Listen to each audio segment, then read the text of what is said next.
ছুটি কাটাতে গিয়ে মর্মান্তিক পরিণতি। নেপালে পথ দুর্ঘটনায় মৃত্যু হল হাওড়ার একই পরিবারের 7 জনের। শিবপুরের বাসিন্দা বিনয় তিওয়ারি, পেশায় শিক্ষক।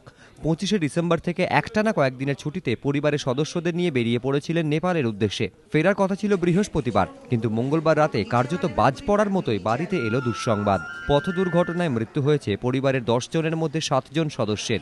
পরিবারের সদস্যরা জানিয়েছেন, মঙ্গলবার রাতে একটি জিপে করে পোখরা থেকে কাঠমান্ডুর উদ্দেশ্যে রওনা দেয় তিওয়ারি পরিবার। কিন্তু মাঝ রাস্তায় ঘটে যায় দুর্ঘটনা। প্রায় 150 ফুট নিচে আছড়ে পড়ে গাড়িটি। ঘটনাস্থলে মৃত্যু হয় 5 জনের। পরে হাসপাতালে আরো 2 জনের মৃত্যু হয়।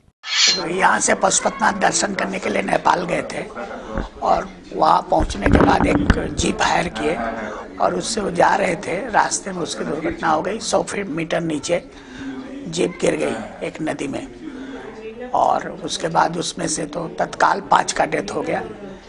एक का रास्ते में अस्पताल ले जाते समय हो गया नीलम का, और एक अस्पताल में बच्ची का डेथ हो गया श्रेयसी का। तो कुल मिला के 7 चले गए, 3 लोग बचे हैं। संपर्क हुआ, रवि से भी बातचीत हुआ। वो लोग अब डेड बॉडी ले आने की तैयारी कर रहे हैं वहाँ से। দুর্ঘটনায় আহতদের ভর্তি করা হয়েছে হাসপাতালে। ঘন কুয়াশার জেরে এই দুর্ঘটনা ঘটেছে বলে প্রাথমিকভাবে অনুমান।